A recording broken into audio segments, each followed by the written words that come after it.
કોંગ્રેસની મહેનત એ ભાજપ કરતાં આમ આદમી પાર્ટીને વધારે હરાવવા માટેની તમને અત્યારના ભાષણોમાં દેખાશે. હમણાં થોડા બે દિવસ પહેલાં એક સભામાં બધા પાટીદાર આગેવાનો ભરપૂર અરવિંદ કેજરીવાલ ઉપર એમ કહેવાય કે મિસાઇલ એટેક ધબાધબ કર્યા કે આમ છે ને તેમ છે. એટલે કોંગ્રેસને બીજા નંબર ઉપર રહેવાની વધારે તૈયારી છે કે ભાઈ ગમે એમ થાય આપણે બીજો નંબર તો આપણો જળવાયેલો રહેવો જોઈએ, નહીતર પછી 27ના ગઠબંધનમાં આમ આદમી પાર્ટી કોંગ્રેસને હાથ નહીં મૂકવા દે. કિશનભાઈ બીજો નંબર કે ત્રીજો નંબર? એટલે મહેનત બીજા નંબર માટેની છે, કયો આપશે તો પ્રજા નંબર તો 1, 2, 3 ની છે ને. ગેમ તો 1, 2, 3 ની. હું નથી કહેતો કોંગ્રેસ ત્રીજા નંબરે આવશે, હું નથી કહેતો બીજેપી પહેલા નંબરે આવશે, હું નથી કહેતો ગોપાલભાઈ પહેલા નંબરે આવશે, ત્રીજા નંબરે. વાત નંબર 1, નંબર 2, નંબર 3 ની જો એકદમ ક્લિયર છે. જેટલા કોંગ્રેસને વધુ મત મળશે એટલી ગોપાલ ઇટાલિયાની હારવાની શક્યતા વધુ. જેટલા ગોપાલ ઇટાલિયાને વધુ મત મળશે એટલી કોંગ્રેસના ઉમેદવારની હારવાની શક્યતા વધુ. જેટલા વોટ ડિવાઈડ થશે આમ આદમી પાર્ટીના કોંગ્રેસમાં એટલી બીજેપીની શક્યતા જીતવાની વધુ. જો વોટ ડિવાઈડ ના થયા, એકલા કોંગ્રેસને જ મળ્યા તો બીજેપીની હારવાની શક્યતા વધુ.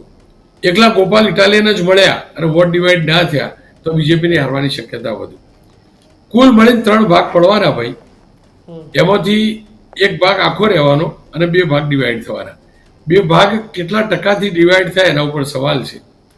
અને જો 2 ભાગ જે છે 33 પ્રમાણે ગણો કદાચ, તો પણ પહેલા 33 એ જ ઇટ ઇઝ, પણ બાકીના જે 66 છે એમાંથી 50 અને 16 રહ્યા તો 50 વાળો જીતી જાય ને ભાઈ.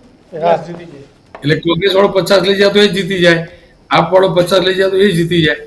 એ પણ હકીકત છે ને.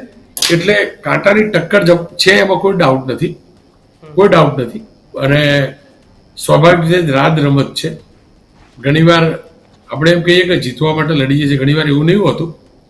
ઘણીવાર કોઈને હરાવવા લડતા હોઈએ. દિલ્હીમાં થયું અને સાહેબ એ વાત પણ વારંવાર કહે છે કે દિલ્હીમાં તો બદલો લઈ લીધો પણ હરિયાણાનો બદલો લેવાનો છે. આ પણ એક ઘણા બધા કોંગ્રેસીના મુખે તમને સાંભળવા મળશે. એટલે ઘણીવાર કોઈને હરાવવા લડતું હોય. સકારાત્મક રાજનીતિનો જમાનો નથી, નકારાત્મક રાજનીતિનો જમાનો છે. એટલે એવું પણ બની શકે કે કોંગ્રેસ એમ કહી શકે ગોપાલ અમને હરાવવા લડી લ્યો, અમે ના જીતી એટલા માટે. ગોપાલ ઇટાલી એમ કહી શકે કે કોંગ્રેસે ઉમેદવાર મને હું ના જીતું એ માટે ઉભો કરી દીધો ગઠબંધન. એટલે ટૂંકમાં બધાના ઇક્વેશન હોય. આપણે સ્માર્ટ રહેવું જોઈએ, આપણે કોઈની વાર્તાઓમાં ના આવવું જોઈએ. આપણે આપણો આત્માનો અવાજ, આપણા અનુભવ, આપણી સમજ પ્રમાણે મતદાન કરવું જોઈએ.